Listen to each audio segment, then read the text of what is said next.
What's up, guys? We're back with a full slate of NBA action here on Friday, April 4th. We're going to break down every NBA game tonight and look at a few of my favorite MLB games of the day. We're going to look at bets on the side and over-under, and make sure you're checking that pin comment throughout the day to see if there are any changes as injury news and player availability is confirmed. Thursday, not our best day out there, guys. Cooling off a little bit after a great Wednesday. We had the Bucks minus 11.5. That's a great way to start the day. They got a dominant win and cover there. We got the Warriors plus 1.5. That one's still going on, and the Warriors looked good through the first half, so we'll see if they can finish things off there. On the baseball side, though, guys, this is why you pay for the premium picks, because I ended up being on the opposite side of our expert on, I think, both of these games. I had the Twins minus 120 and Arizona minus 110. They were both losses for me, but wins over on the premium side. So that's why you get on the premium content. Like I always say, I'm not the premium MLB pick writer for Stump the Spread. I'm just giving you the free picks, which are the best of what I see out there. So now, guys, let's go ahead and hop in here. Slam that like button if you like what we're doing here. It helps a ton. It shows your appreciation for all the free information, and it's absolutely free. If you are new here, subscribe to the channel. That'll help keep you from missing our daily videos. Comment below with any bets you're looking at today or any other feedback you have for me, and I will personally respond. Quick reminder, all of our videos are sponsored by StumpTheSpread.com. Click the link in the description to go over there and see the top confidence picks from our entire team of experienced cappers. Right now, our premium members are getting daily college basketball, NBA, NHL, and UFC picks, and Major League Baseball is off to a pretty hot start here right out of the gate. At StumpTheSpread.com, you'll have access to our exclusive free picks, free-to-use bet size calculators, and our premium top confidence picks, which might not always match what you see here in the video. Also, guys, you need to get over there and sign up for our free email newsletter, which gives you free picks straight to your inbox every day and updates on results. Just make sure to check your spam folder. If you're a huge fan of what we do here every single day, you can sign up for a channel membership by clicking the little join button right below the video. Channel members get exclusive early access to all of my videos and get their names up on screen in every video, but more importantly, you get access to our monthly members-only giveaways. We'll be giving away a Stump the Spread hoodie to one random channel member in early April, and if we can get up to 80 channel members, we will do 2 giveaways this month. As always, our favorite picks will be in the pinned comment down below. Now let's get into our first game of the day. We've got the Sacramento Kings going on the road to take on the Charlotte Hornets. Sacramento comes into this game, guys, having a rough time. It's not going great out there for the Kings.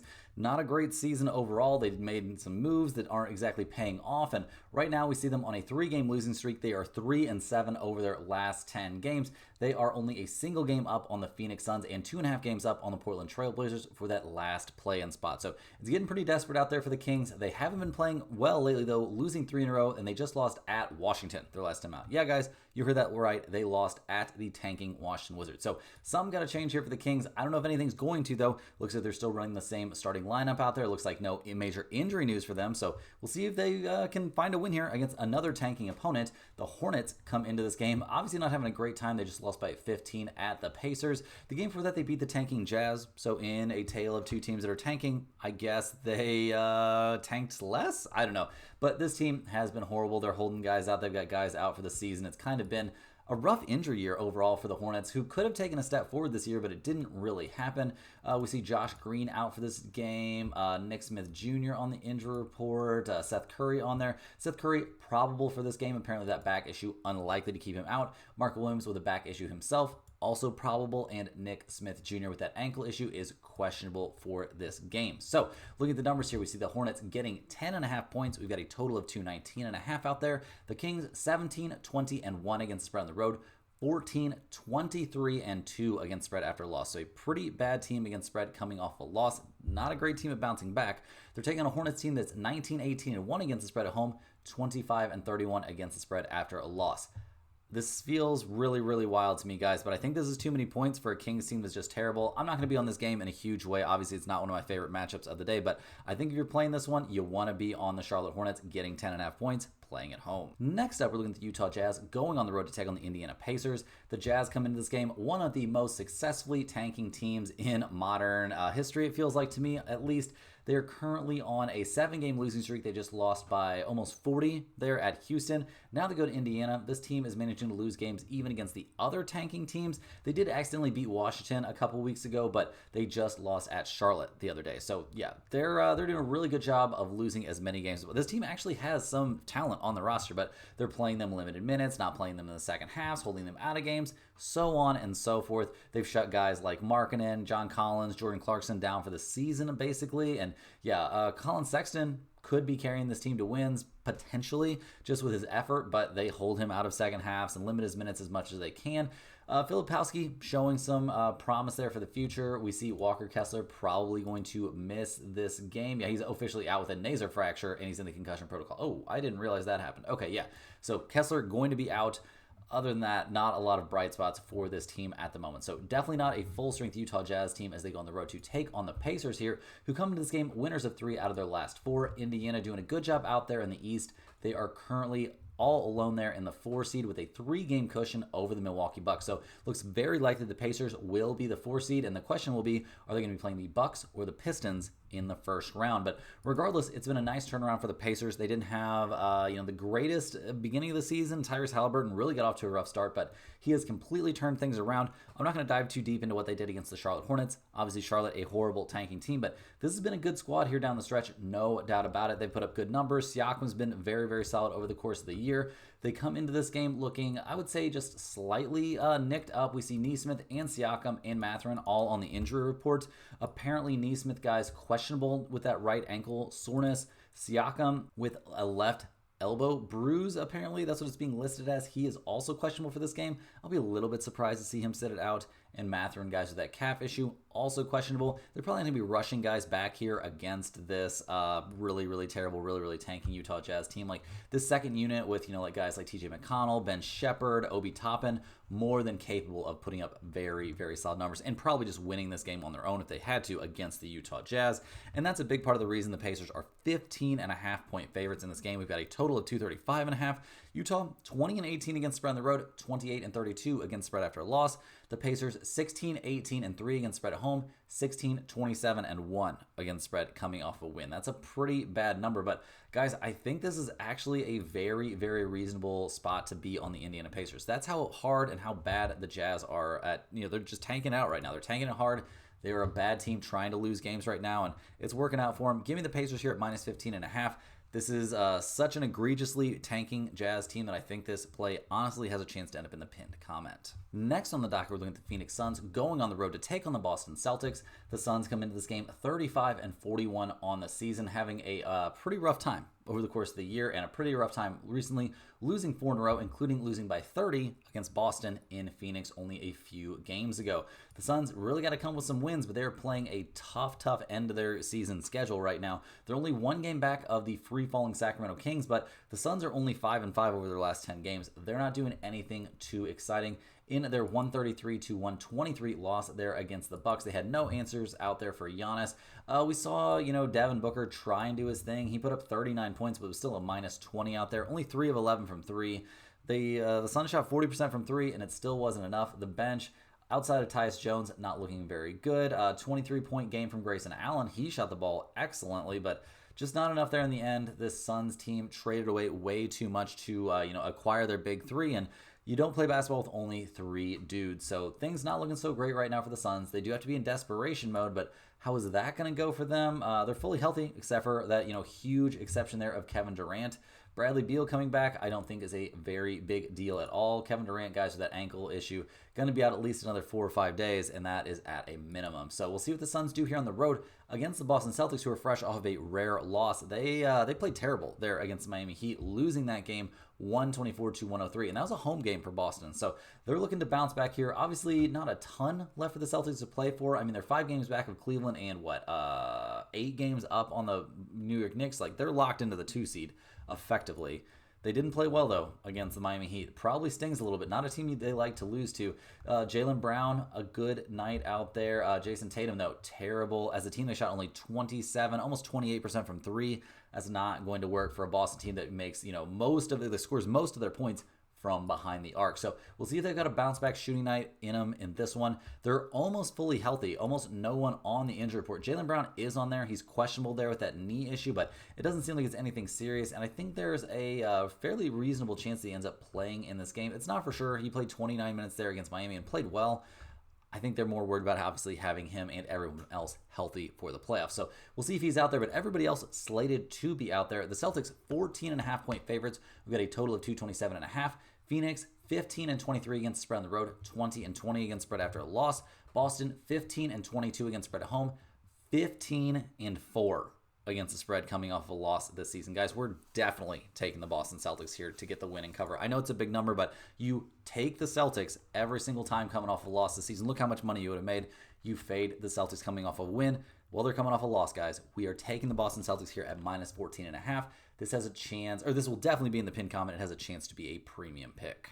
Next up, guys, we got the Detroit Pistons going on the road to take on the Toronto Raptors. The Pistons come into this game 42-34 on the year, but losers of 2 in a row. They didn't keep things that competitive against either the Timberwolves or the Thunder. They've been really missing Cade Cunningham recently. We'll look into the injury report, see when we expect him to be back. But yeah, they're against the Thunder. Things did not exactly go the way that they would have wanted. Tim Hardaway Jr., a pretty efficient shooting night overall. They kept this game very competitive in the early goings. Not so much in that first quarter, though. That was a kind of a bloodbath. But we liked what we saw from guys like Asar Thompson, decent night from Tobias Harris, who was questionable for this game. Schroeder playing 40 minutes. That seems a little bit extreme at this point. Malik Beasley, a little bit of a down shooting night. So the Pistons right now, they don't have to be that concerned. They're basically locked into the 5 or 6 seed at this point. So they just want to battle it out with the Bucks. It depends. They can kind of pick their own poison. If they'd rather play the Knicks in the first round, they could maybe let the Bucks take over that 5 seed all on their own and let the Bucks deal with the Indiana Pacers. But we'll see how things go here, see what kind of mind games the Pistons are trying to play out there.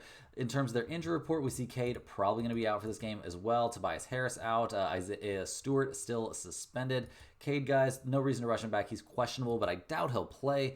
Tobias Harris with his Achilles is ruled out for this game. Definitely another guy they want to keep healthy there for the playoffs. So we'll see what they do here on the road against a tanking Toronto Raptors team who's fresh off a 9-point loss there against the Trailblazers. Toronto 28-49 in the year, but not exactly killing it out there. This is going to be a very talented, very scary team for next season, but this season it's been very all over the place, to be honest. They've made some interesting trades. We've seen Shadion Sharp have a massive, come up to his season there for the for the Trailblazers. That's been really, really cool. But yeah, for the Raptors themselves, RJ Barrett putting up a nice night, but really, guys, they're limiting everybody's minutes, and it's not looking super pretty out there for the Toronto Raptors right now. They are playing on no rest in this game, so maybe that was part of the reason they were limiting guys' minutes. But really, Toronto just wants to lose as many games as they can to put themselves in as good of a position as possible.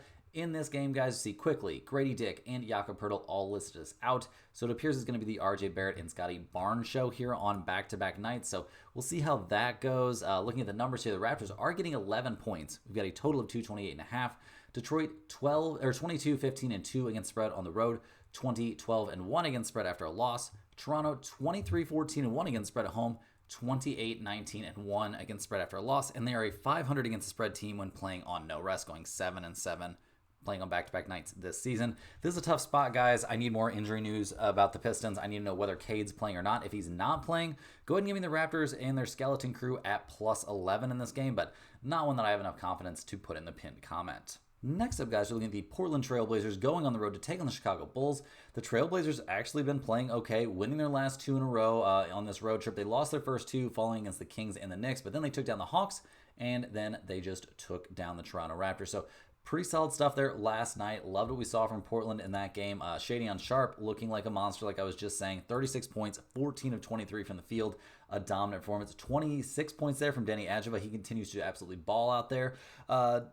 Banton having a great day as well. As a team, Portland shot only 29.4% from 3, still get the comfortable win, thanks in large part to dominating the boards 54-35. So loving what we're seeing from Portland. Obviously, they're not going against a tanking team in this game, but still, this is a squad that's been doing some positive stuff here down the stretch. They're 34-43 on the year, which puts them not necessarily out of the mix there. I mean, they're only 2.5 games back of the Sacramento Kings and 1.5 games back of the Phoenix Suns. So really, there's enough time for anything to happen here for this team. I don't know if they really have their sights set on making the play-in. I would say no, based on who they're playing and who they're not. We see guys like Anthony Simons, Scoot Henderson, and Jeremy Grant. Jeremy Grant, definitely somebody I would think could have came back by now and has not. Anthony Simons with that forearm issue didn't play there on Thursday. I think there's a chance he comes back here and plays on Friday. Scoot Henderson still dealing with that concussion. That's very up in the air whether he plays or not. And Jeremy Grant, I kind of think they just want to shut him down for the season. So we'll see who they have available here as they go on the road to take on the Chicago Bulls, who have definitely been trying here at the end of the year. They are 34-42 on the season. They are currently locked into the play-in, at least out there in the East. They could potentially, move up as high as probably not the 7 seed, but as high as the 8 seed, which would help them out a little bit, give them a chance to get into the actual playoff draw. We'll see how that goes, but the Bulls fresh off a 137-118 win there against the Raptors. Chicago actually quietly 6-4 over their last 10 games, so definitely some positives to look at. We've seen, the emergence of young players like Bruzelis, and just Kobe White is playing amazing. We've liked what we've seen in general from guys like Vujacic. He's played well down the stretch. Josh Giddey's had some big performances. Kevin Huerter's given them some shooting. Like, this team looking pretty good, looking like they've made some shrewd moves in the offseason too. And out of nowhere, guys, a Talen Horton-Tucker sighting. Bro is a plus 19, scored 27 points the other night against the Raptors. Crazy stuff. You never know who's going to randomly have some crazy pop-off game in the NBA. The Bulls come into this one relatively healthy, I guess. I mean, Lonzo Ball, Trey Jones, probably both still going to be out for this game.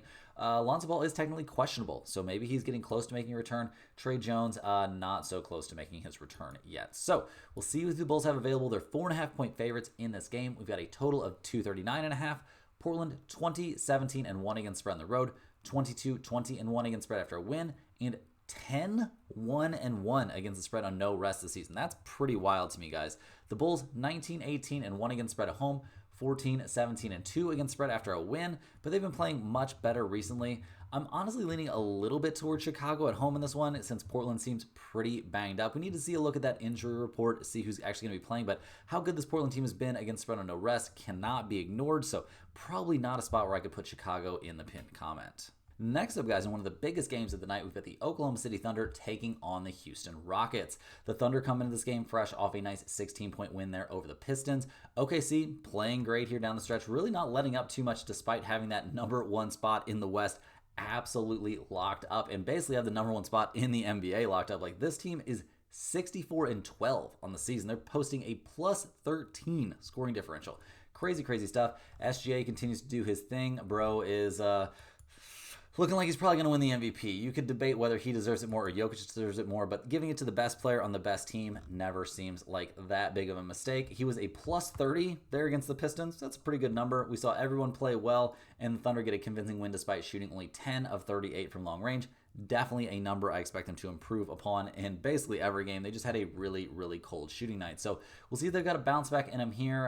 In terms of their injury report, this team is peaking at the right time. They're fully healthy except for Jalen Williams, not Jalen Williams, Jalen Williams. So I don't think we have to worry too much. J-Dub's still going to be out there. And when you can run SGA, Dort, Jalen Williams, Chet Holmgren, and Isaiah Hartenstein out there as your starting lineup, holy crap, dude, you guys have quite the team. So loving what we're seeing from the Thunder right now. They're going on the road to take on the Houston Rockets, who are fresh off a blowout win there against the Jazz. The Rockets, 50-27 on the season.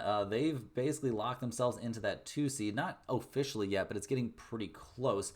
They've got to feel great. They've had some peaks and valleys this season, but right now it's looking very good. We see Dylan Brooks going to be suspended there for a 16th technical. Seems like kind of something you could have avoided potentially, but this team is playing well, no doubt about it. A blowout win there against the Jazz, a tough loss there against the Lakers, but they were playing on back-to-back nights, so, let's not freak out about that too much. In terms of the injury report right now, we're not diving into the statistics of a Jazz winning against the Jazz. Like, that's pointless. But Dylan Brooks gonna be out. If that opens up more minutes for guys like Tari Eason and maybe Jabari Smith Jr., this could be something of a blessing in disguise. We're also seeing Steven Adams play really well here down the stretch, coming off the bench, backing up Alperen Sengun, who's also playing great. The biggest concern for this team is when you have late shot clock possessions and the ball ends up in the hands of Fred VanVleet. Sometimes you don't get the best shot off. The bro is only like 5 feet tall. He's out there to run things, not really out there to be a go-to, get your own bucket kind of score. So we'll see what happens in that. But regardless, guys, liking what we're seeing from the Rockets. The odds makers, maybe not so much. They've got Houston getting 7 points in this one. We've got a total of 231.5. The Thunder, 22-12-2 against spread on the road. That's an NBA best against the spread mark on the road. They're also a staggering 41-19-3 against spread, coming off a win. Houston, basically a 500 against the spread team at home. They are 25-23-1 against spread after a win. I can't justify not taking the Thunder here at -7. Like, I think they're by far the better team. Houston's going to be missing one of their normal rotation guys. That's not going to be going on for the Thunder. And yeah, to get them to win, like, they're only single-digit favorites. How often do you get the Thunder as single-digit favorites? They're great in this specific situation. They've been a very good road team all year long. The only way that I think this is a super close game that goes down to last possession is if the refs allow Houston to be insanely physical out there, and I don't think that's really going to happen.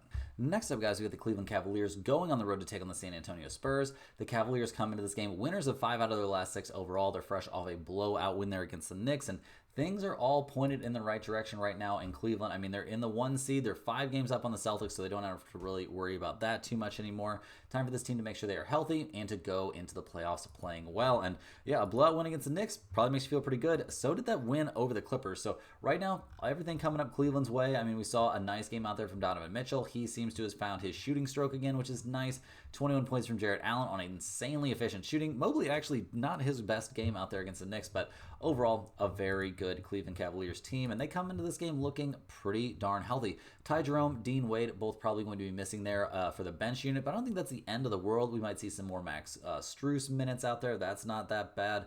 Yeah, the starting lineup is healthy and ready to go. That's really all I need to see. And, we've got DeAndre Hunter coming off the bench. He's the main bench piece that I'm going to be concerned about. So, liking what we're seeing from the Cavaliers here as they go on the road to take on the tanking San Antonio Spurs, who are fresh off a 113-106 win over the Denver Nuggets. Obviously, it was the completely just exhausted Denver Nuggets, but still, they'll take it. The Spurs, obviously, liking what they've seen out there. Harrison Barnes actually on a little bit of a heater shooting the ball. The bench looking good. Yeah, we're just seeing some positive stuff. They shot 37% from 3. Chris Paul doing his thing out there still somehow at 2,000 years old, but yeah, they'll do what they can. Obviously, they don't get to play a skeleton squad kind of team all the time like they got to against the Denver Nuggets, who are also exhausted. But you do what you can, and the Spurs do take the win there. Now, is this a team we expect to win very many more games over the course of the season? I'm going to go with no. I'm not going to expect them to win a lot more games over the course of the season, but they're doing their thing out there. They're actually kind of trying. They're soft tanking, I would say. They're relatively healthy coming into this game. We do see Sohan going to be out. Keldon Johnson on the injury report as well. He's probable for this game due to his back bothering him. But other than that, they should be pretty much ready to go. They're getting 14 points at home. We've got a total of 241.5. Cleveland, 24-14 against spread on the road. 38-21-1 against spread after a win. The Spurs, basically a 500 against spread team at home. They are 11-20 against spread after a win. I hate having to take all these big favorites, guys, but late in the season, that's just going to kind of happen when you're going against these tanking teams or teams that, that are tanking but are coming off a win, so they really need to get a loss, and this is a spot where the Spurs need a loss. So definitely give me the Cavaliers here. I think they come out, shoot the ball much better than we have seen them shoot it occasionally lately. I think this is a bounce back spot for guys like Evan Mobley, and I think we see the Cavaliers have just a romp out there, just a massive, massive blowout win. Next up, guys, in a pretty interesting and pretty important game out there in the West, we've got the Denver Nuggets going on the road to take on the Golden State Warriors. The problem is, guys, the Warriors are going to be playing this one on no rest. So we'll see how things go there. The Nuggets come into this game fresh off of that game against the Spurs, but we saw them rest almost everyone in that game after that heartbreaking loss due to, at least in large part, to those Russell Westbrook mistakes against the Timberwolves. So the Nuggets, obviously a team that has to be pretty content with wherever they end up in the playoffs because they know they can beat anyone out there. They're currently in the 4 seed. The Warriors and Lakers are playing right now, so things could definitely get shaken up a lot, an awful lot out there in the Western Conference standings. So we'll see how it goes down the stretch, but very excited to watch these games out there because we're getting a real playoff atmosphere. Like I've got the game, the Lakers-Warriors game up here on the side, guys, and it is playoff atmosphere, let me tell you what. The Warriors playing pretty well, holding up pretty well here against the Lakers. So we'll see if they can finish it off and give us the 2-2 day. That would be great. The Nuggets, though, like I said, coming into this one, not playing their best, but we do expect them to be healthy for this game and basically have everybody ready to go after sitting one out. We're going to go ahead and check up here on the injury report still, but we're definitely leaning towards these guys probably playing. Jamal Murray with his hamstring issue, he is questionable. He may actually not play. If he pulls his hamstring right now, it's like legit the end of the world for the Nuggets. So that would be somebody you might want to look at as not playing. But Brown, probable. Aaron Gordon with his calf, probable. Jokic, also probable for this game going against the Warriors, who we obviously aren't going to have an updated injury report for because they're currently playing right now. They are up by, 9 now against the Lakers in the third quarter. So we'll see how that one finishes up. But the Warriors have been playing really, really well down the stretch. I do worry about the minutes load they're going to be taking on, whether or not they're even going to play everybody here against the Nuggets. They'll be back home. Would kind of be a semi-classic spot to see some guys rest. I don't think they're going to rest anybody, but I think they're going to be a little bit tired. But we'll see what happens. Right now, it looks like the Warriors are getting 1 point in this game. We've got a total of 234.5. Denver, 18-20 against spread on the road, 14-15 against spread after a loss. The Warriors 17, 19, and 1 against the spread at home, and they are a 6-6, so a 500 team against the spread when playing on no rest this season. So I can't give you a huge lean on this game, guys. I'm gonna be leaning a little bit towards the Nuggets, probably, but that depends a lot on who plays. Like, if we see no Jamal Murray in this game, there's a chance we could be on the Warriors, but this feels very coin flippy to me, so probably a game I'm just gonna go ahead and avoid. We've got several other much easier spots out there. Next up, guys, we're looking at the other side of that Warriors-Lakers game. We got the New Orleans Pelicans going on the road to take on the Los Angeles Lakers. The Pelicans tanking things out here pretty hard, although they did get a win only, a couple games ago, and they've won 2 out of their last 4, taking down the Hornets and the 76ers. So they're pretty much only beating tanking teams, but still, they're doing their thing out there. They're looking like a team that's actually, putting in some effort on a nightly basis. Obviously, they're putting a skeleton crew out there, guys. Jose Alvarado kind of has shifted into their leading scorer right now, just thanks in large part to his the effort that little dude puts out. Bruce Brown shooting the ball okay. He's putting in some effort too. They're kind of throttling guys' minutes and getting everybody out there for a good amount of minutes. I mean, Elfrid Payton, bro got 21 minutes out there. They shot only 18.2% from 3 against the Clippers and end up losing by 16. So yeah, not a ton of positives to talk about here for the Pelicans, but they are in a little bit of a bounce back spot. This isn't a team that's going to shoot that badly from 3, I wouldn't think. They are an NBA roster after all, so we'll see what they can do. Obviously not a team that's really trying to win right now, so that's a big concern. They're going up against a Lakers team that they're down by 10 now in the third quarter, so maybe could be coming off a loss. We'll see what happens. See if they're in some sort of bounce back spot. See if they're looking to rest anyone here on the second half of a back-to-back. That's always a possibility when you've got LeBron and company, but we'll see what happens there. The Lakers have obviously been a good team down the stretch. They find themselves currently in the 3 seed, but with everything so close out there in the West, if they lose this game to the Warriors, immediately things are going to change. So we'll see what happens there. The Lakers, not an updated injury report here either. They're 13.5-point favorites. We've got a total of 219.5. The Pelicans, 12-26 against spread on the road. That's an NBA worst mark against spread on the road. They're 23-30-1 against spread after a loss. The Lakers, 25-13 against spread at home, 7-5 against the spread on no rest this season. This is a tough spot, guys. I'm going to be leaning a little bit towards the Pelicans and the points just because they're going to have so much more energy than I expect the Lakers to have in this one, but I'm not going to be backing the Pelicans here as a tanking team going up against the Lakers, who are going to desperately need these wins. Next up, guys, we're looking at the Dallas Mavericks going on the road to take on the LA Clippers. The Mavs come into this game 38-39 on the season, fresh off of a desperately needed 2-point win there against the Hawks. That was the game where Anthony Davis hit that pretty sick and kind of crazy, maybe not the best shot to have at the end of the game, but he makes that floater, and we see the Dallas Mavericks win. Monster game there from AD, 34 points, 14 of 23 from the field. Maybe that was one of the reasons he didn't object too much to going to Dallas, as he wanted to be the man, and 34, 15, 5, 2, and 1. That's a pretty good night. It's a pretty good night. Andy played through getting a little bit banged up too. So a great night out there overall for Dallas. They shot 45, almost 46% from 3. They did a good job at the free throw line. They kept things even on the boards. You can't ask for too much more out of what is kind of a skeleton squad there for the Dallas Mavericks. So now that Anthony Davis is back, hope has returned. We'll see if he can keep playing well and see if they can hold on to, right now they're in the 9 seed. They're a full, 2.5 games up on the Suns, who are in the 11 seed. So I think they can feel kind of safe, but they're about to go up against a tough opponent here. So we'll see what happens. Anthony Davis and Derek Lively both on the injury report. Other than that, this team's looking healthy. With that abductor issue, AD is questionable. Derek Lively with his ankle issue, he will not play in this game against the Clippers, who come into this one winners of 4 out of their last 5. They're 44-32 on the year. They are currently in the 8th seed, a half game back of both the Timberwolves and the Memphis Grizzlies and the Warriors. So that's how convoluted things are out there in the West, guys. The Clippers come into this game obviously fresh, off, like I was talking, off that win against the Pelicans. The thing for this team is to get into the playoffs healthy and then go to work. Kawhi coming back, playing 28 minutes. He looked very good. Zubac out there putting up another double-double, 21 points from Harden. Although he was only 1 of 6 from 3, we did end up seeing a 40% shooting night. Bogdan Bogdanovic finding his shot, guys. 4 of 5 from 3, 5 of 6 from the field, a plus 20, scored 16 points out there in his 26 minutes. So that is a very positive development there for the Clippers. Honestly, guys, not a lot of negatives for the Clippers right now. They just need to make their way out of that play, and you never want to have to deal with that. They're relatively healthy coming into this game as well. They're 8.5-point favorites. We've got a total of 224.5.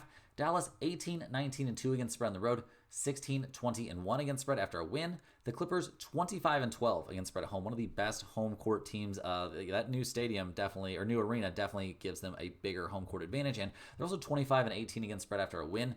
I think this is a great spot to take the Clippers. If Anthony Davis does somehow end up missing this game, this number is going to spike to something like 12 or 14. I don't even know. It's going to go crazy. So I would go ahead and jump on the Clippers -8.5 now if you think they have any chance here, and pray for good or bad news, depending on how you're looking at it, news on Anthony Davis, and you might end up with a very good value play.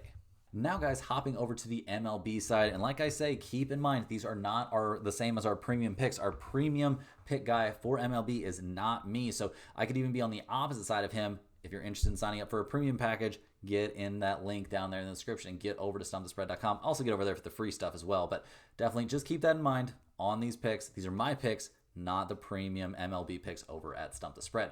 First up, we're looking at the St. Louis Cardinals going on the road to take on the Boston Red Sox. We see the Cardinals coming into this game fresh off of a win there against the Angels. A lot of moaning about the Cardinals' home field attendance, but when you went from being such a successful franchise to being so middle of the road to bad, things are going to start heading the wrong way with the attendance, and it's been a while since the Cardinals have been relevant. Beginning off to a 4-2 start is a good look. Scoring 12 runs against the Angels their last time out is a good look as well. They're going to be hitting the ball in this one to Eric Feedy, who's 1-0 on the season, a 1.50 ERA. That's all thanks to a stellar first start of the season for him. He went 6 innings, gave up 2 hits, only a single earned run, walked 0, and struck out 2 against the Twins, and a 5-1 Cardinals win. So they're hoping he can just run it back. That's a great development right out of the gate here for him. Feedy, guys, it would be a big deal for the Cardinals if he could step up and be an ace-level pitcher for them this season. That would be a huge deal. The bats for the Cardinals, obviously coming off a game where they put up 12 points. We saw Herrera hit 3 home runs in the crazy stuff. So good for him. Lars Nootbaar's off to a very hot start as well. In general, the Cardinals offense ranks among the MLB leaders here. Obviously, it's the super early goings. I don't expect this to be the case for them over the course of the season, but it's definitely a good look here as they go on the road to take on the Boston Red Sox, who are 3-4 on the season, but fresh off of winning 2 out of 3 in both of the last 2 games of that series at the Baltimore Orioles. 3-4 to the start of the year, definitely not any sort of disaster. They're handing the ball in this one to Walker Buehler, who didn't exactly get off to the hottest start to his season, guys. He went to Texas, went 4 1/3 innings, gave up 7 hits, 4 earned runs. He gave up a home run. He did strike out 3 and walk 0, but not the best first outing there for Walker Buehler. In general, the Red Sox bats are looking pretty good. Coming off an 8-run game, we see pretty decent numbers out there. I'm not going to freak out too much about anything. But right now they are in the bottom third in the MLB in, like runs scored and slugging percentage and stuff like that. So definitely an offense that I expect to find their stride at some point. But will that be in this game? We'll have to see, guys. The odds makers like Boston. The Cardinals are +120. The Red Sox -135. We've got a total of 9 out there. This is the first road game for St. Louis. They are 5-1 to the over. Boston, this is their first home game. They are 5-2 to the under. And in terms of the over-under here, I would definitely shade towards the under in this game. Under 9 might be the better value on this game. Like, taking unders in Fenway can get a little tricky. Don't get me wrong, but I think the under for sure live. We've got one pitcher off to a great start, one pitcher looking for a bounce back. Definitely a Cardinals offense that's in to cool down a little bit after scoring 12 runs yesterday. So we'll see how that goes, but leaning towards the under. And I also think taking the Cardinals, getting plus money here is very reasonable. Obviously with Buehler getting off to a slow start, Feedy looking so good right out of the gate, I think the Cardinals +120, a very reasonable play. Next up, and probably the biggest game of the entire day, we've got the Los Angeles Dodgers going on the road to take on the Philadelphia Phillies. The Dodgers undefeated on the season, off to an 8-0 start, so pretty wild stuff there. We do see some bad news, guys. Freeman now on the injured list after slipping in the shower. It's crazy all the stuff that can happen to you over the course of a baseball season, but that's a tough look there. You don't want to get injured in the shower. That's a little bit embarrassing, but we'll see what they can do out there in this one. Obviously, off to a borderline historic start. I'm not sure what the record is for starting the beginning of the season. Undefeated, but they're hitting the ball in this one to Yoshinobu Yamamoto, who's 1-0 on the season with a 2.70 ERA. He's technically making his second start now. He was part of that series against the Cubs, and he did great against the Cubs. 5 innings, 3 hits, 1 run, struck out 4, walked 1, and then he went nuts against the Tigers. It was a game the Dodgers barely managed to win 8-5 in extra innings, but he went 5 innings, gave up 5 hits, 2 earned runs. They were both home runs, so that's not a great look. Walked 2, but struck out 10. So very, very good stuff there. This dude is looking like a monster. Obviously, no major news there to anybody who follows MLB. So the Dodgers probably very happy with their starting pitching situation in this game. They're taking on the Phillies, who are off to a very good start as well. They are 5-1. However, when you played 3 games against the Nationals, 3 games against the Rockies, you should probably be about 5-1. So we'll see what they can do here. They're hitting the ball to Jesus Luzardo, who's off to a good start, 1-0, 3.60 ERA, thanks to a solid start there against the Nationals. He started 11 over 5 innings. That's pretty nasty work there. 5 hits, 2 earned runs, 1 home run, and he did walk 2. But it's the Nationals, guys, and now he's pitching against the Dodgers. That's a little bit different, So we'll see what he can do out there on the mound. We'll see if the Phillies bats can continue to, progress in the right direction. They're technically the top batting average team in the MLB right now, batting .299 as a squad. They're in the top 10 in all the major categories, more like top 3. So we're liking what we're seeing from them here right out of the gates. Schwarber's got 4 home runs already. That's got to feel pretty good. Sosa's batting .600 on the year. So the bats are working out, but they just played against the Rockies and they just played against the Nationals. And now they got to go against one of the best pitchers in the MLB. So we'll see how things go here, guys. The odds makers like the Dodgers. No major shock there. They're -140. The Phillies are +124. We got a total out there of 8. This is the Dodgers' first technical road game. Not really, but you know what I mean. And the Dodgers are also 5-3 to the over. The Phillies are 3-0 at home. They are 4-2 to the under. I'm going to be leaning here a bit towards the Dodgers at -140. Feels a little bit gross. Feels like they're due for a loss, but I don't think that loss is necessarily going to come when Yamamoto is on the mound. And Luzardo, while he had a good start, he's got a good start under his belt. I don't know if that's going to work out the same against the Dodgers. So give me the Dodgers at -140. That's just too affordable a price on too good a team. Last but not least here, guys, we're looking at the Baltimore Orioles going on the road to take on the Kansas City Royals. The Orioles come into this game, guys, 3-4 on the season. They just lost 2 out of 3 there against the Red Sox. So that probably doesn't feel great. They're not off to necessarily a flying start out there in the AL East, but they'll do what they do. They'll do their thing here down the stretch. This team's going to figure it out at the plate. They're handing the ball in this one to Dean Kremer, who's not off to the best start, but he is 1-0 on the season thanks to insane run support. He went 5 1/3 against Toronto, gave up 5 hits, 5 earned runs, a home run. He struck out 6 and walked 2. Dean Kremer, not somebody who's super high on my list of amazing pitchers, so worried about him a little bit. In terms of the offense for Baltimore, I'm not going to say I'm super worried. I mean, they're still top 10 in pretty much everything, and we do see Henderson likely to come back on Friday for this game, so they're getting healthy. We'll see what this Orioles team looks like on the road against the Kansas City Royals, a team notorious for being good at home, but they're only 2-4 on the season. They won 1 out of 3 against the Brewers and 1 out of 3 against the Guardians, so they're looking to get on track here, giving the ball to Seth Lugo, who didn't get off to a great start. 5 innings, 4 hits, 3 earned runs, a home run, 3 walks, and 4 strikeouts against Cleveland in a game we did see the Royals win eventually 4-3, so I guess give him a little bit of credit there, but not his best start. This veteran right-hander, I expect him to be good over the course of the season. He's going to have to pitch a little bit better than he did his last time out, and we're really going to have to see the Royals bats turn things around, guys. They are in the bottom third of the MLB in most major categories. We don't see anybody off to a particularly spicy start either, so time for the bats to heat up. The Orioles are +100. The Royals are -120. We've got a total of 8.5 out there. Baltimore 2-2 on the road, 5-2 to the over. The Royals 1-2 at home, and 3-3 to the over/under. This game feels a little bit coin flippy to me, but anytime I get a chance to fade Dean Kremer here, I'm probably going to be taking it for a little bit. We'll see what happens, but I like backing Seth Lugo to have a better start here at home and for Kremer to struggle. So give me the Royals at -120. That's all the games we have for today, guys. Hit that like button for good luck on all of your bets and subscribe to the channel if you're new. Let me know in the comments any questions you have on today's slate. Thanks for watching. Click the link in the description to get over to StompTheSpread.com, and we'll see you guys tomorrow for more sports betting action.